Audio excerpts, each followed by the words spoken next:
Баршаңызға сәлем, арнама қош келдіңіздер. Сіздермен бірге Дина. Бүгінгі видео рецепте түріктердің баклавасынан кем келмейтін үй жағдайында жасалған керемет баклава жасаймыз. Арнама алғаш рет келген болсаңыздар, жазылып кетуді ұмытпаңыздар. Лайк, комментарийлерді қалдыру арқылы қазақша контентті достар бірге дамытайық. Енді рецептімізге көшетін болсақ, ол үшін бізге 2 жұмыртқа, сүт, сұйық май жақсылап бірге араластырамыз. Одан кейін 1 шай қасық тұз қосамыз. Оған 2 ас қасық уксус құямыз. Және 1 шай қасық ас содасын қосып, жақсылап араластырып аламыз да, оған ақырында ұнымызды қосып, жақсылап қамыр илейміз.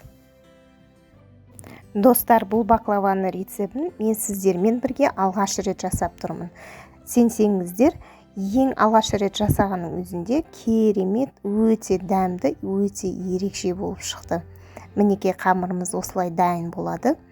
Осы қамырды мен 4 бөлікке бөліп алдым.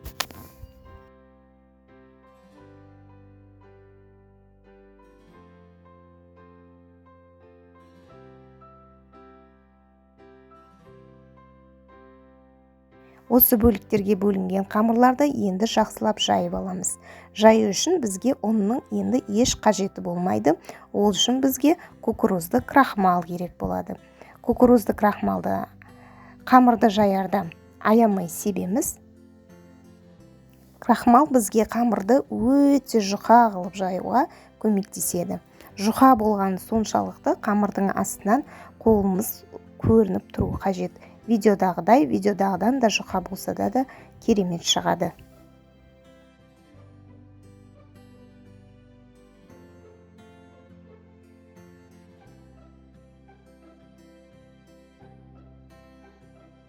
Мінеке көріп тұрғандағыңыздай, қамырымыз осында жұқа, крахмал аямай себілген болу қажет.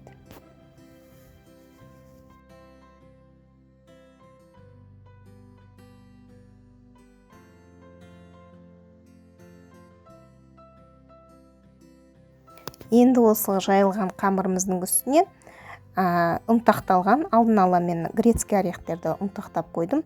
Осылай дәнектерді бетіне жақсылап сеуіп шығамыз. Ортасына оқтауды қойып, оқтаумен орап шығамыз да, қамырды ортаға жинақтап, оқтауды суырып алып шығамыз. Бұл баклаваның бір бүгі түрі.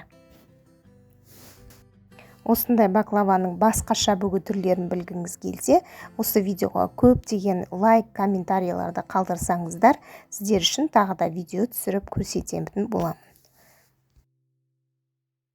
Енді осы пайда болған рулетті бөлшектерге кесіп шығамыз.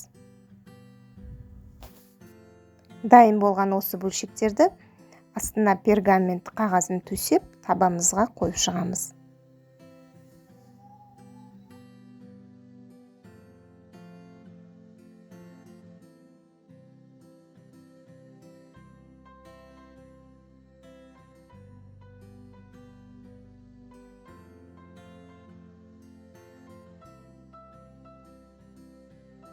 Міне осылай баклавамыз дайын. Алдын ала сармайды ертіп қоямыз да, үстінен жақсылап тұрып құйып шығамыз. Қызып тұрған пешкіге 25-30 минут 180 градуста пісіріп аламыз. Енді баклавамыз дайын болғанша 1,5 стакан суға 1,5 стакан қант салып, осылай суымыз сақырлағанша қайнатып аламыз. Бұл баклавамыздың үстіне себетін, құятын сиропымыз болады. Баклава дайын, пісіп шықты. Енді ыстық күйінде осы жаңағы сиропымызды үстінен құйып шығамыз. Жақсылап құйып шығу керек. Сиропты өзі сіңіріп алады өзіне. Өте дәмді, өте тойымды болып шықты. Міндетті түрде осы рецептпен жасап көріңіздер, сіздерге ұнайды деген сенімдемін. Ал арнамда алғаш рет болсаңыздар, тіркеліп, лайк, комментарий қалдыруды ұмытпаңыздар. Назарларыңызға рахмет. Сіздермен бірге болған Дина. Келесі видео рецепттерде кездескенше сау болыңыздар.